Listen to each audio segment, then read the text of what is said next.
sûr, qu'est-ce que nous allons proposer ou découvrir ensemble avec les amis téléspectateurs?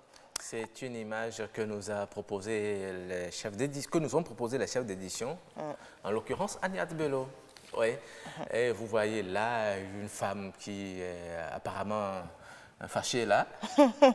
Et elle dit, on dit, rien ne chauffe cœur des parents africains que de devoir ne rien faire et être relax dans la maison. Oui, vous y comprenez quoi déjà?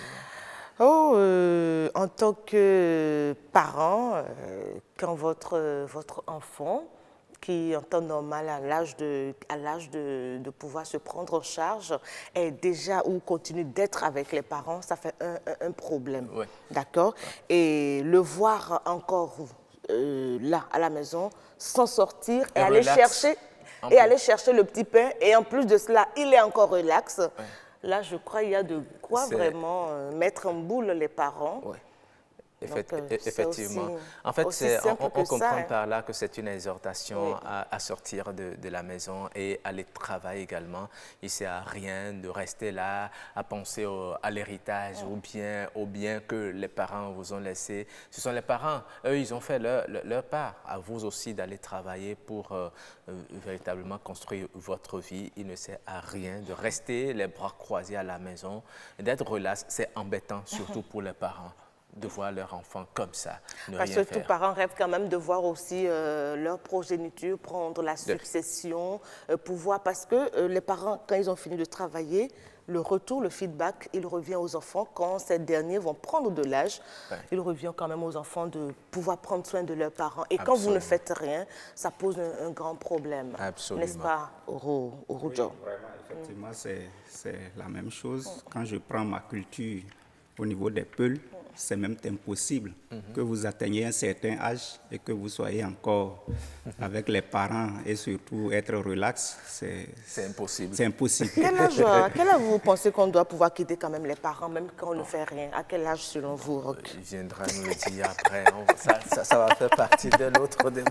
Non, pas à lui, je pose, à vous, je demande. Bon, je vous répondrai vers la fin de l'émission. Il n'y a pas de souci, la question va revenir. Merci à vous, Rougeau. Merci également.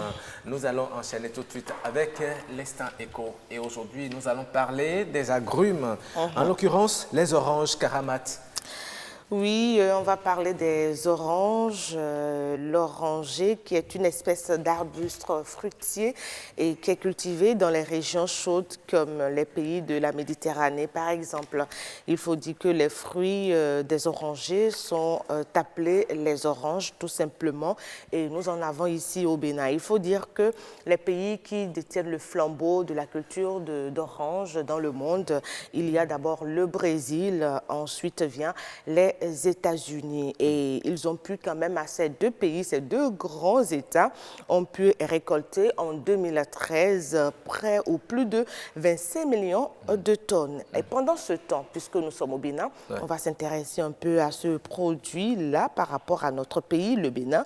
En 2013, le Bénin a pu produire 14 180 tonnes selon les chiffres avancés par le Fonds des Nations Unies pour l'alimentation et l'agriculture FAO. Alors après la cueillette, la commercialisation primaire de ces fruits se fait en gros et en détail pour ceux qui ont l'habitude de la voie principale inter-État Cotonou. Par à coup, on savent quelque chose. L'étape incontournable pour ces oranges, c'est Boycon, il y a arrêt et tout le monde essaie quand même de s'approvisionner en ces fruits-là. Alors, les zones où l'on cultive beaucoup les oranges, nous avons Boycon, comme je l'ai dit tout à l'heure. Il y a Kové, il y a Pobé, il y a Sakété, il y a Dogbo, Azové, Alada, Zé, Serroué, et je crois avec il y a Zakota. Il y a Zakota. Zakota, c'est dans les collines, hein, ou le zoo, dans le zoo. Dans le zoo. Voilà. Ouais, et ce qui m'intrigue beaucoup, c'est qu'on voit ces fruits que l'on ne consomme pas, qui pourrissent. Qui pourrissent. Et qu'on jette comme ça. Exactement. Il va falloir vraiment installer des usines de transformation de ces agrumes. Les usines de transformation, vous faites bien de mettre le doigt là-dessus. Il y en existe très peu malheureusement au Bénin. Des usines qui transforment l'orange. Mais il y a de gros efforts, il y a de gros efforts. Il y a une usine qui doit bientôt commencer la transformation des fruits à la date. Exactement. Le chef de l'État y était tout récemment. Ce n'est qu'un pas. Oui, ce n'est qu'un pas. À Zakota aussi, il en faut suffisamment. Il y a une unité de production de jus d'orange qui est en cours de montage.